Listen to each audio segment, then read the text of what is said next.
Shalom dan puji Tuhan saudara atas kebaikan Tuhan bagi setiap kita, sehingga pagi ini dengan izin Tuhan kita boleh bangun dengan tubuh dan sihat, pikiran cergas dan semangat yang berkobar-kobar untuk melayani Tuhan. Untuk memulai renungan kita, mari kita berdoa. Bapa Syurgawi, terima kasih atas kebaikan-Mu karena bersama dengan kami sementara kami mendengar dan mempelajari firman Tuhan. Dalam nama Yesus kami berdoa. Amin.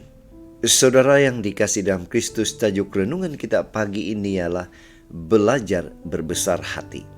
Bagaimana?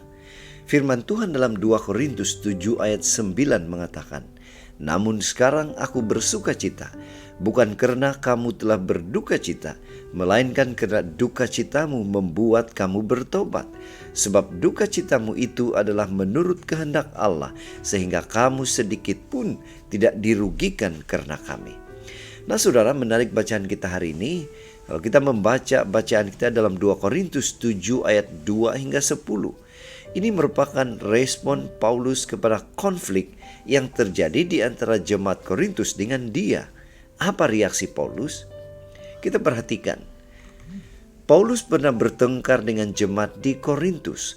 Hal itu terjadi karena dia dengan terang-terangan menegur dosa-dosa yang dilakukan jemaat. Yang menjadi masalahnya ialah sebahagian jemaat tidak terbuka hatinya, tidak dapat menerima teguran itu dan merasa sakit hati. Dan yang parahnya lagi, mereka bersekutu dengan guru-guru palsu untuk menolak kerasulan Paulus. 2 Korintus 6 ayat 11 hingga 13. Nah, apa reaksi Paulus kepada penolakan tersebut? Ketika melihat penolakan jemaat di Korintus, Paulus memberikan respon yang menunjukkan kualiti tabiat dan kedewasaan rohaninya. Pertama, dia menyatakan bahwa apapun yang terjadi, kasihnya kepada jemaat Korintus sama sekali tidak berubah. Malah dia menyatakan ingin sehidup semati dengan jemaat.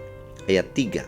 Dan yang kedua, Paulus berusaha menghibur jemaat yang terluka itu dengan mengatakan bahwa rasa sakit hati tersebut baik adanya karena akan membawa mereka kembali kepada kebenaran.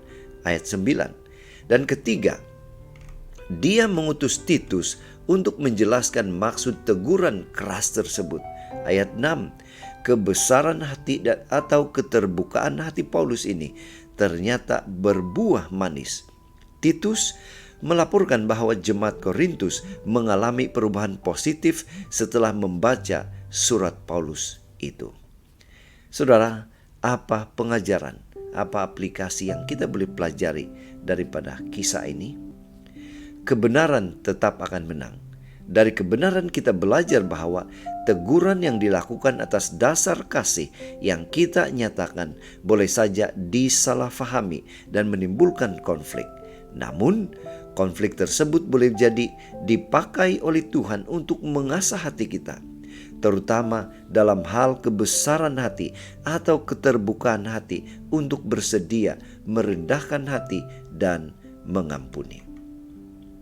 Melalui konflik, Tuhan sedang meningkatkan kualiti tabiat dan kedewasaan rohani setiap kita. Itu sebabnya pada pagi ini mari kita ingatkan diri kita untuk senantiasa boleh merespon dengan matang atau melihat sisi positif dari setiap perbezaan pendapat yang timbul di antara sesama kita manusia. Inilah salah satu ujian kualiti tabiat kedewasaan rohani kita. Inilah doa dan harapan kita saudara. Mari kita bersyukur, mari kita berterima kasih pada Tuhan. Karena bila mana kita datang pada Dia meminta pertolongan, Dia pasti akan memberikan kita kekuatan, kemampuan untuk senantiasa terbuka kepada teguran dan bersedia untuk merespon secara positif kepada teguran tersebut. Mari saudara, kita tetap setia, tetap semangat, tetap positif, dan tetap sehat.